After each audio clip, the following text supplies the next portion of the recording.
What's up everyone, welcome back to the Coral Reef Talk. Today I'm going to announce the winners of the I Love Reefapalooza t-shirt giveaway from the previous video, and I'll give you a quick update of what's going on in the 210 gallon reef. So let's jump right in.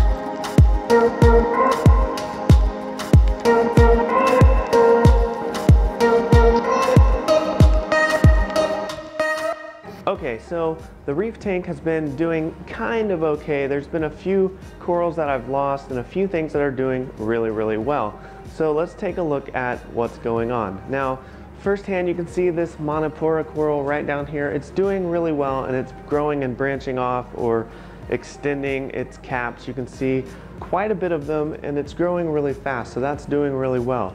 Now, I still have the frog spawns and the hammer corals. They're doing great, as well as the bubble coral here in the back. Now the bubble coral is just getting ginormous, the thing's getting huge.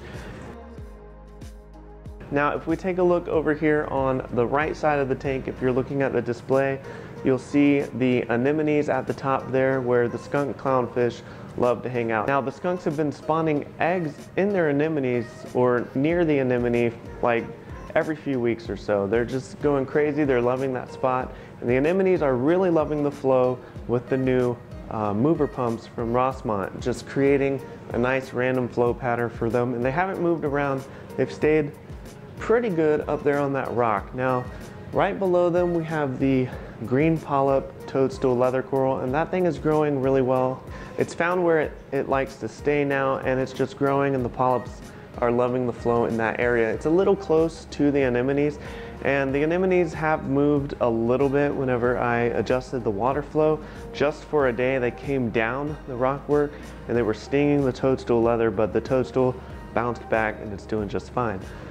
Now right behind that of course is the large colony of frog spawn, and that's doing great.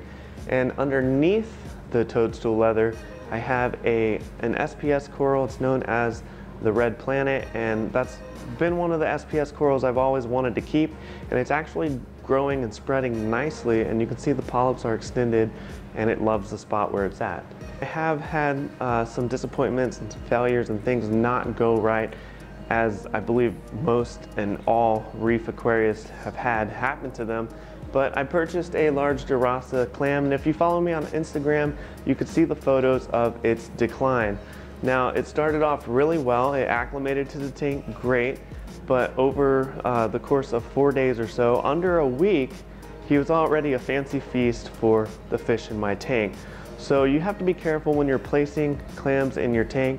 Now, I have no idea what happened to this clam. I don't know if there's something hidden in my tank that was picking at it, that was eating it, if it closed up too much and it wasn't getting enough light.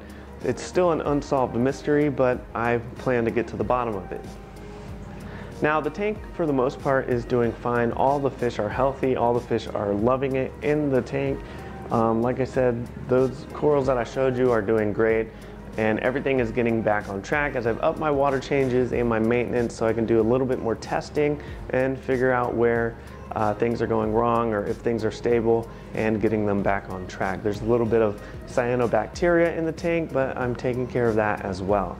Okay, so now it's time to give away the I Love Reefapalooza t-shirt, and there's so many of you guys that commented. I read every single comment and I chose 2 of you to be the winners. Now, first up is Gary Montgomery. Congratulations, you are one of the winners. He wrote in saying that he's never been to a Reefapalooza before because he lives in Texas and it's quite a long drive for him at the moment, but he wanted to get a t-shirt for his wife, so here's a t-shirt for your wife. Now the next winner is Michelle Irby, and she wrote in saying that her daughter was vacuuming her tank, and while she was doing that she broke off accidentally or knocked off a piece of her hammer coral, and she then had to run out and get a ceramic disc and get some coral glue and glue that frag back down.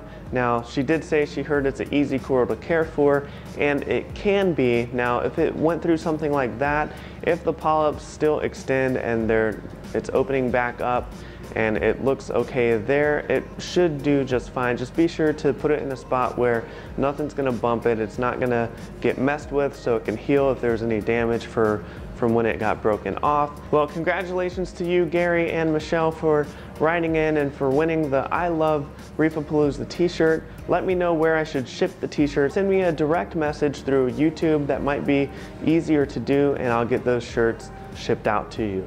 Thank you so much, everyone, for watching this video. I hope you learned something today, and if you're brand new to the channel, please consider hitting that subscribe button. I make lots of videos like this, and I'm doing even more giveaways this year, so you want to be a subscriber to win those giveaways. So thank you so much for watching, guys. We'll see you next time on the Coral Reef Talk.